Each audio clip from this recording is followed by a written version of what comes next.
Today we're talking about the biggest reason I see people never finish creating their online course. This episode is all about filming your online course videos, how to get over your fears of visibility, how to make the process super easy, and how to make your videos interesting so that people will actually want to watch them.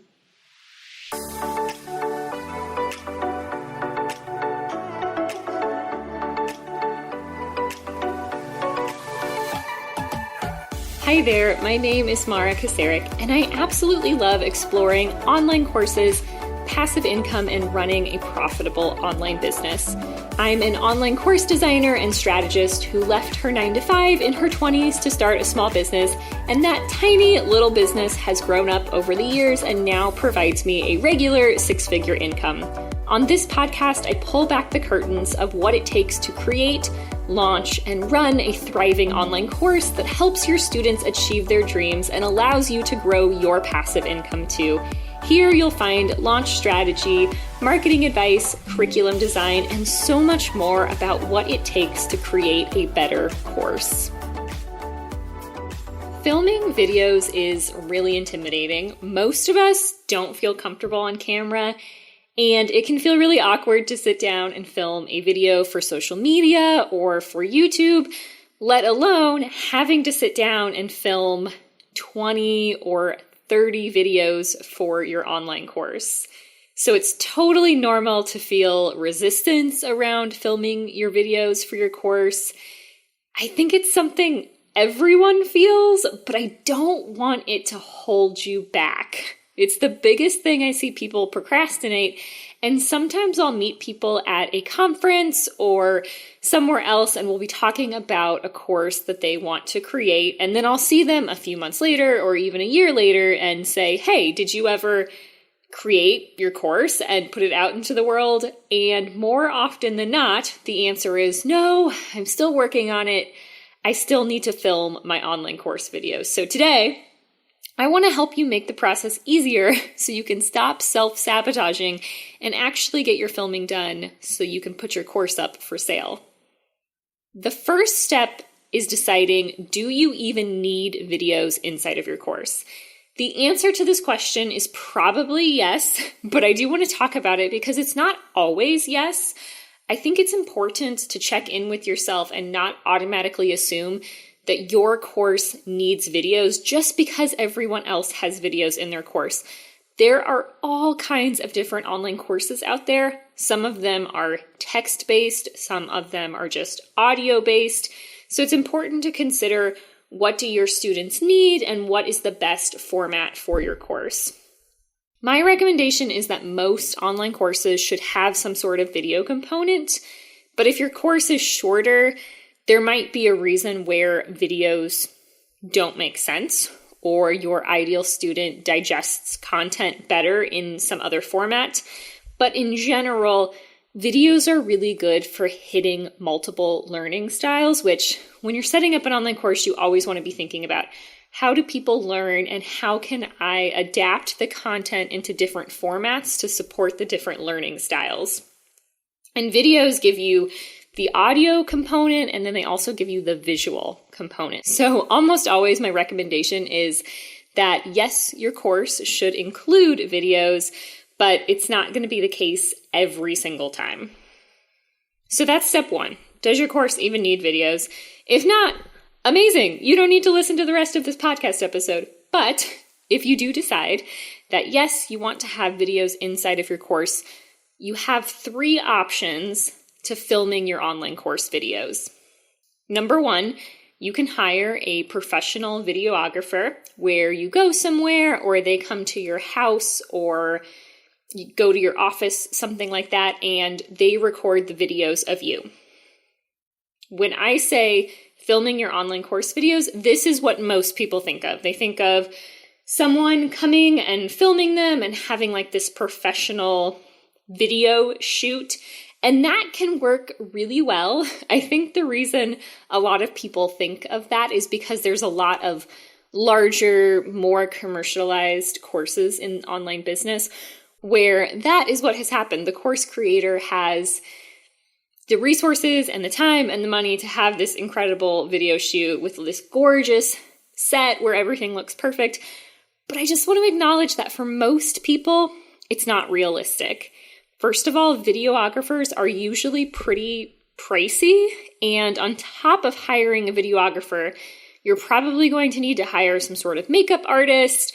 You're going to need someone to help you out with the location and the set design. Yes, some of this you can do yourself, but it's a lot more than you realize of figuring out location, audio, makeup, wardrobe, hair, all of that stuff.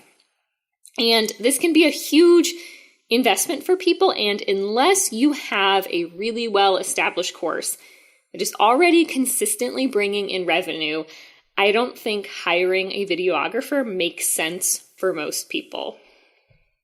Also, just as a heads up, if you do go this route, filming all day and trying to film an entire course in 1 to 2 days is exhausting. I've been on video shoots like this where that's what happened, and it's really hard to spend all day talking, especially if you're not used to being on camera.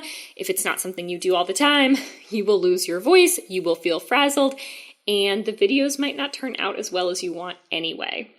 Your second option for filming your online course videos is to DIY it on your own. And there are a lot of directions you can go with this. Realistically, though, this is how most people film their online course videos, and this is the option I'm going to focus on the most in this episode. It's the most cost-effective method, and it's the easiest to actually do because it's cheap.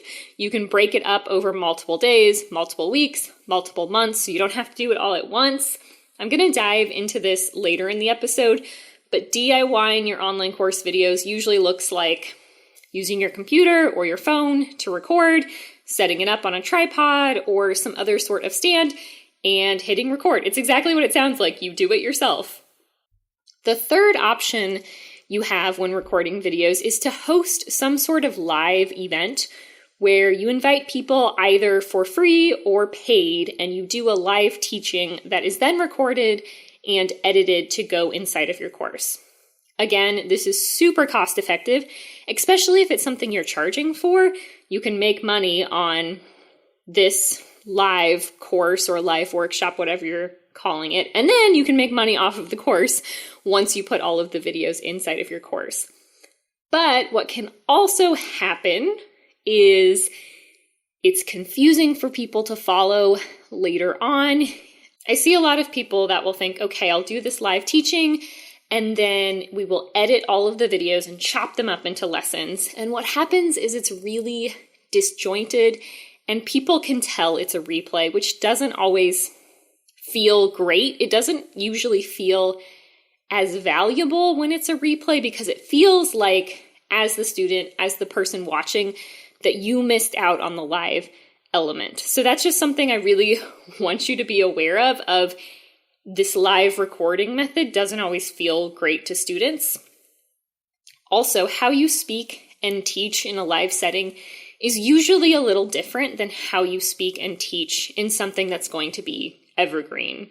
For example, in a live setting, you're probably looking at the comments, you're probably talking about people by name, you might jump around between topics depending on what people ask about. But in an evergreen setting, a lot of that stuff doesn't make sense. Saying people's names doesn't make sense because you don't know what they are. Jumping around in the content also doesn't make sense and can be really confusing. So just be mindful that it's not as easy to edit and make a course out of a live recording as people think. But the reason people like to do this, well, there's actually two big ones. One, some people are just way better teachers when they are in front of actual people. And if that is you, I think this is a great method to try. If you know you are so much better when you are talking to someone who is real, filming your course videos in this way might make your entire course so much better. The other thing is having an event on your calendar that you have to show up for, other people are counting on you. It's a pretty good accountability system. If you schedule the event and show up, your online course videos are going to get filmed. Where if you're DIYing it, it's really easy to push off filming it, have an interruption, procrastinate, sabotage, whatever it is. So this method is sometimes really effective at just getting it done, which I am a huge fan of for the most part. Any strategy you can use to just get your videos filmed is a great one. People have the most success, though, with option number 2, which is where I mentioned DIYing your own online course videos. That still involves a ton of work, and a lot of people, after they've decided, okay, yep, I'm going to DIY it, they get stuck figuring out all of the things around, wait, what equipment do I need? How do I do it? Do I need to write a script? How long should the videos be? So all of that stuff is what I'm going to walk you through right now. These are my tips to actually making the filming of your videos as easy as possible. Tip number 1 is to limit the amount of time you are on camera. You do not need to be directly visible on camera for every single lesson. What a lot of people do is they will type up a script and then they will turn on their camera and they will be trying to read the script looking at the camera, and it's very distracting.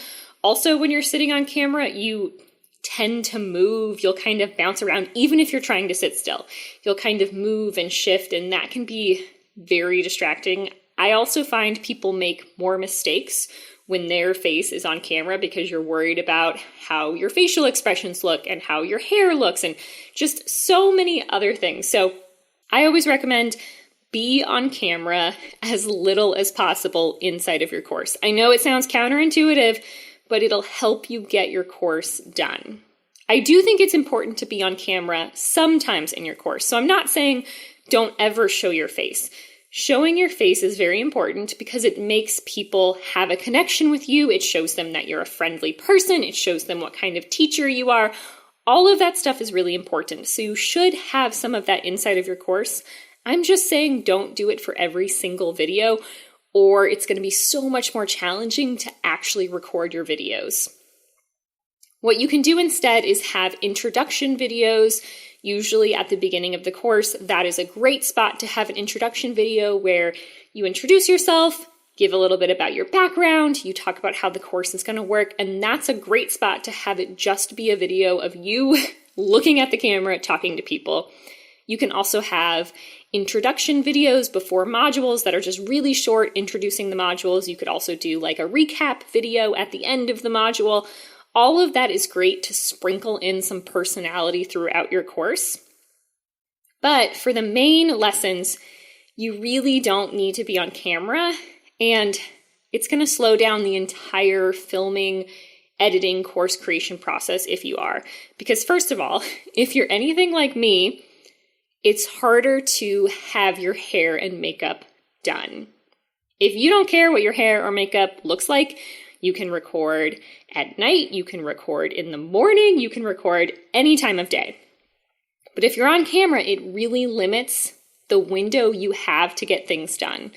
Also, lighting is a huge thing to think about. If you're on camera, you've got to make sure you have good lighting. If you're not on camera all the time, again, it doesn't matter what the lighting looks like. The other big reason I'm not a fan of being on camera all the time is that it makes video editing a lot harder. Like I said before, if you're on camera, you naturally move around. Even if you think you're sitting still, I promise you're talking with your hands at times, you're shifting, you're moving around a little bit. And what'll happen is if we need to edit something out of the video, which is very common, most online course videos involve some sort of light editing where you're editing out a mistake or you're tightening up the content so it's not super long. If there needs to be an edit and you're on camera, it's so much harder to make the edit because people will notice that there was a cut. If you're not on camera and it's just audio with your slides, which is what I'm primarily talking about here, of there's slides or some other sort of visual and then you're not on camera but you're talking over the visual, that is so much easier to edit. It's kind of like this podcast where I can stop, I can go answer the door, I can go eat lunch, and thanks to my podcast editor, you guys will never know that that happened. But if I was on camera, there's almost no chance I'm going to come back and sit in my desk in exactly the same spot with exactly the same facial expression. So it just makes video editing very challenging. And what happens is all of a sudden your course videos have all of these jump cuts, and it feels very choppy to people and unnatural. And even if you think that you're not going to edit your course videos, you probably will at some point. Either before the course launches, you'll notice things that need to come out of the course, or things change so often. I, all the time, pop into someone's course and we edit just a really quick 30-second clip out of the lesson that is no longer relevant. So you want to be prepared that you can make those edits and it's not going to turn your course videos into like this choppy, all over the place video. Now let's talk about equipment and the actual recording process. You probably have things around your house that you can use to record your videos. You really do not need to go out and buy a bunch of fancy camera equipment. I will include a list in the show notes of my favorite online course filming tools, and they're all very affordable because I think that's important. For video, often the camera you have on your phone or your computer is perfectly fine. This is 2023. Cameras are doing really well in those sorts of devices. I recommend if you want to have a higher quality video, but you don't want to spend thousands on like a DSLR camera, you can buy a webcam that records in HD for relatively cheap. One of my favorites is the Logitech Brio. It's, I think, a couple of $100 on Amazon. It has really good video quality, and it's so easy to just have it set up, ready to go. You don't have to bust out this giant camera. Most of the time, you don't need to set up a tripod because you can just put it on your computer or put it on something on your desk, and it makes the process very easy to record. The same thing for audio. Most people are okay just using the microphone that is on their phone, their camera, or their computer in a quiet space. Personally, I do find it helpful to have a microphone, but I don't think that's something you absolutely need. I primarily have a microphone on my desk because I do a lot of video recording. I do a lot of Loom videos. I obviously have a podcast, and I'm also on other people's podcasts. So I did reach a point where I decided having a microphone would be a good choice, and I will link to the one I have. It's about $80, and a bunch of other podcasters use it. So it's nothing crazy expensive. And if that's going to make you feel like your course is better, I think that can be worth the investment, but it is absolutely not a must. You can get good enough audio just using built-in microphones.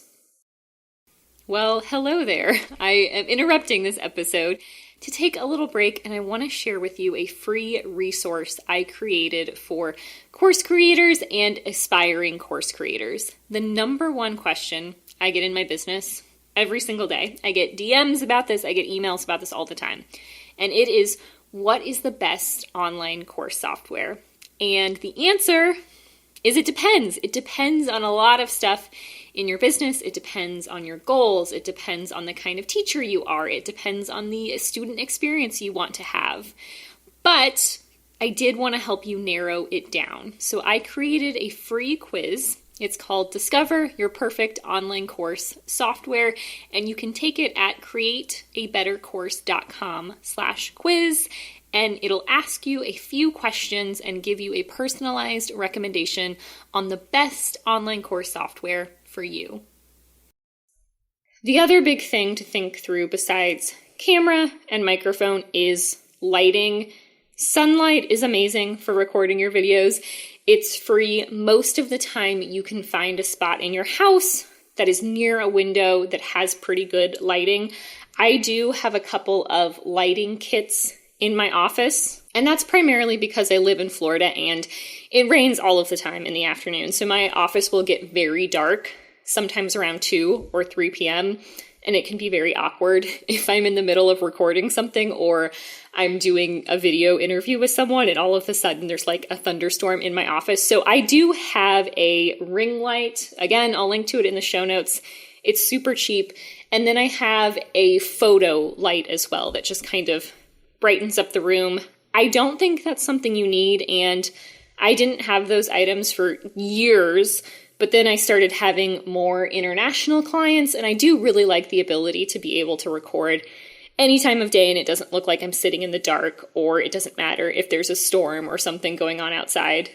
If you were gonna buy something to record your online course videos, I think audio is the most important, especially since I just hounded you on not being on camera all the time. Audio does kind of matter. It's a lot easier to listen to really clear and crisp audio, where the other things aren't as important. You can buy extra items if you want. You can upgrade things over time, but don't use that as an excuse to hold yourself back. I have seen amazing courses that people recorded just with their iPhone or their iPad. It's definitely possible. Then as far as where to actually record your videos, like the software you should be recording on, you can record directly on your camera or your computer. I really like using something like Loom. Loom, Loom, is actually my favorite, and that's my recommendation to people who are struggling to record their online course videos, is to just get a subscription to Loom, which, if you don't know what it is, it's a computer program where you can record your screen. It's super easy to record. They have pretty good video quality.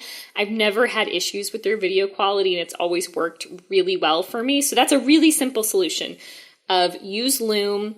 The videos will be stored for you. You'll be able to download them, and it's really easy to talk over slides as well. It's also really easy to pause your recording if you need to, which is very helpful if you're a human who needs to go to the bathroom or has dogs that interrupt you or anything else like that. You can just pause the recording, go do whatever you need to do, and then come back and unpause it. People also sometimes will use Canva. They have a present feature where you can record your screen and you can record audio speaking over your slides. That is a really easy way to do it as well. And then I also see people who use Zoom a lot, or Google Hangouts, something like that. That works as well, but I find Zoom and Google Hangout tend to have more buffering problems, and I've had a lot of situations where a client has been like, "Yay, Mara, I finally recorded my video. Here it is." And then I go to watch it, and at some point in the video, their audio is out of sync with what they were talking about on the screen. So, like, they're on the wrong slide, they're talking about the wrong thing. So in general, I think something like Loom or Canva, or just recording on some sort of screen share recording software, is better than something like Zoom, which is relying on the internet a little more than these other programs. My next big tip is to be super mindful of how long your videos are. The ideal length of time for an online course lesson is usually 10 to 15 minutes long. After that, people, they just get bored. I do that as well, and I see that time and time again when I look at people's online course stats, which this is a hack for you if you already have an online course. Go and look at what videos people are watching. Most online course softwares will give you statistics on how much of the video people are watching, and you'll probably be able to find a few videos where people are only watching the beginning, or they're only watching halfway through, and then they leave because the video gets long or maybe it gets confusing. So that's something you want to pay attention to. Now, of course, you can have longer videos inside of your course, and that is probably something that's going to happen from time to time. If you are recording a really in-depth lesson, or you're doing a tutorial and you're sharing your screen and you're showing exactly how you set something up, it totally makes sense that that lesson might be 30 minutes to even an hour, but do not make that the norm. Because if every single video inside of your online course is 30 minutes long or an hour long, people are going to be overwhelmed. They're not going to watch it. It's just the truth. So tighten up your content and keep it interesting. Before I worked in online business, I was a middle school English teacher. And I honestly think all online course creators should teach like they are teaching to middle schoolers, because middle schoolers are squirrely. They can't sit still. They only want to know what they have to know. And so you are forced to be a better teacher by making your lessons shorter, making your lessons more condensed, and also making sure that they are interesting sometimes as well. Most people make their videos way too long in their online course. It's just kind of a natural thing that happens. You feel like you should tell people every single thing they need to know about a topic. And like, that's because you want to be a really good teacher. But it's really overwhelming to have this brain dump of every single thing about a topic. Remember, people are buying your course because they want the shortcut. They don't want to know every single thing about the topic. They want the shortcut to the results. So you can always add in bonus lessons later. You can do additional coaching calls if you feel like you need to add more later. It's really easy to add to your online course. It is much harder, though, to subtract. So just be very mindful. Keep it short. And probably once you think it's short enough, do another pass through and try to make it even more concise and succinct.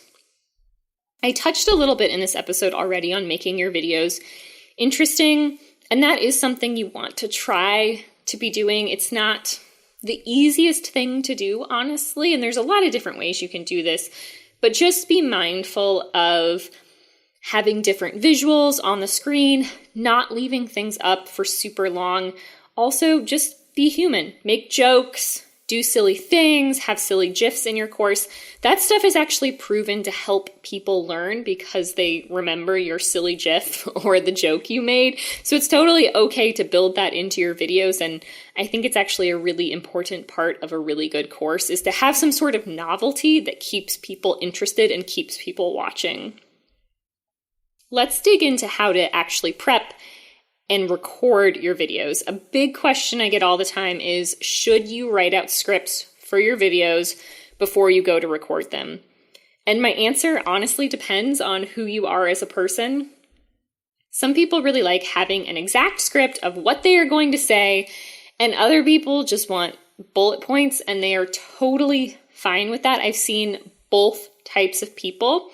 So this is more a matter of figuring out, how are you the best teacher? Is it having a script fully typed out, or maybe it's not that? Personally, for me, I don't write out full scripts of everything I do. I do write out outlines and bullet points, but beyond that, a lot of it is just me talking and filling in the information.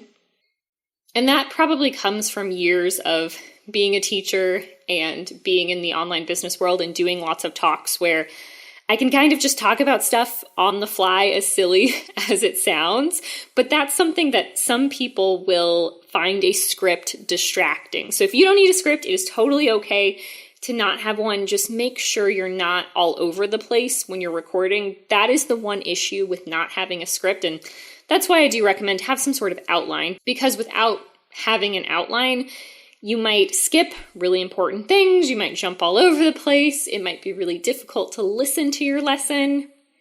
And if you are someone where scripts are really helpful, that's fantastic.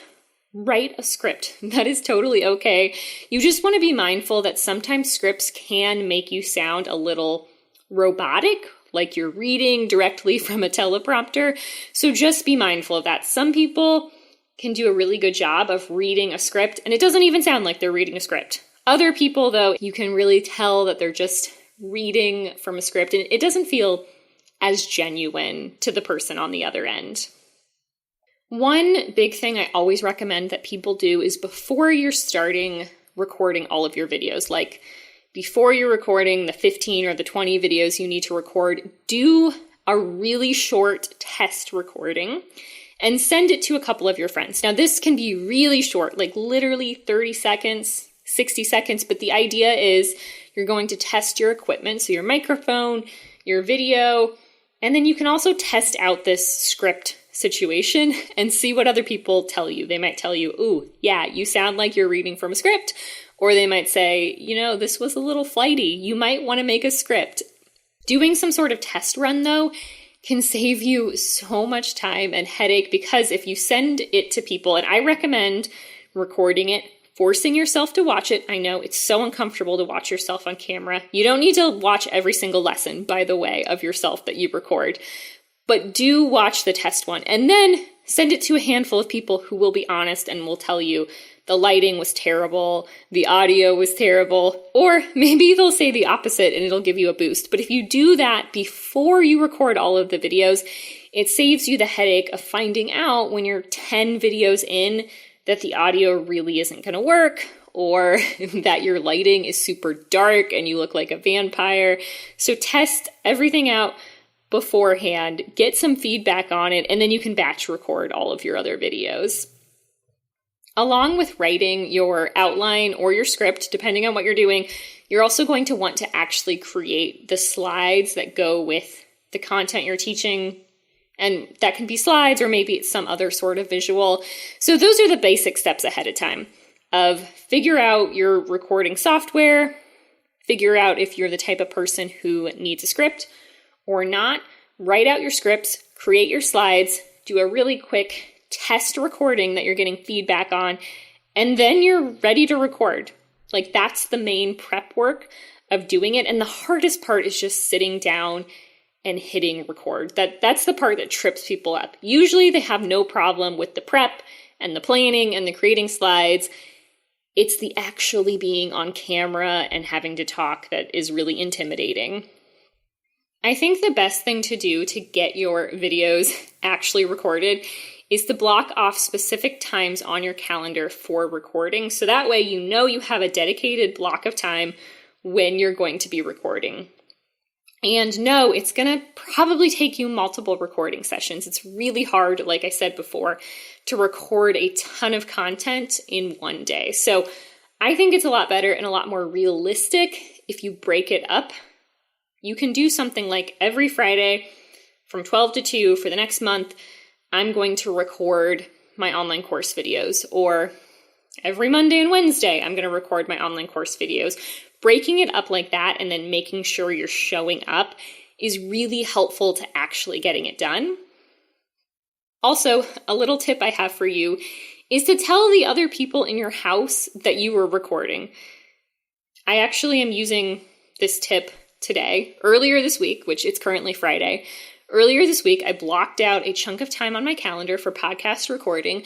I added my husband to that calendar invite, and then I said on the invite, hey, can you take yourself out to lunch on this day? And he did. Right now, he is at lunch and he's going to go to Costco. And that way, I have dedicated recording time where I'm not worried about anyone listening to me, though personally, I'm pretty desensitized to my husband listening to me recording things because it happens all the time. But I do know I'm not going to get interrupted. I'm not going to have some weird noise of someone making something in the kitchen. Also, it feels a lot more real when the other people in your house leave. That tip might not be applicable to other people if you're living alone or something like that. But if you have people living in your house, nicely kick them out of the house. When you need to record your video, say, hey, I need you to be gone from 12 to 2. You can go buy yourself lunch, and I will see you at the end. And it's very effective for accountability and actually making sure you're getting your recording done. Okay, we're at the end of the episode, and this was a lot. I promise recording videos does not need to be as overwhelming as it sounds. And I want you to remember that you can always re-record things. Truly, it is not a big deal. And people who have courses that are over a year old, over 5 years old, some even over 10 years old, you will record the videos inside of your course multiple times. So it is completely okay if they are not the most perfect thing under the sun from the beginning. It would be really weird, actually, if you created these amazing videos from the start. And most of your students really aren't going to care. Even if you have mistakes where you're saying, or you mess up, a lot of that is okay to keep in your recording. It makes you sound like a human. People don't mind. So as long as it's not happening constantly and becoming some sort of distraction, it is completely okay. Do not compare your course to ones that have been out there for years and years and years, and they're the ones that have these professional videographers. It's a trap. It's a comparisonitis trap. It's okay to start where you are. Just get your recording done. You can always re-record and make it better later on. But the most important thing is that you get the information out there and you give people the opportunity to learn from you. Hey there, friend. You made it all the way to the end of the episode. I am so grateful and excited that you're here. If you want to hear more episodes like this about online business, online courses, growing your passive income, then you'll want to hit the subscribe button so that way you never miss an episode. It was so much fun hanging out with you today, and I'll see you on the next episode.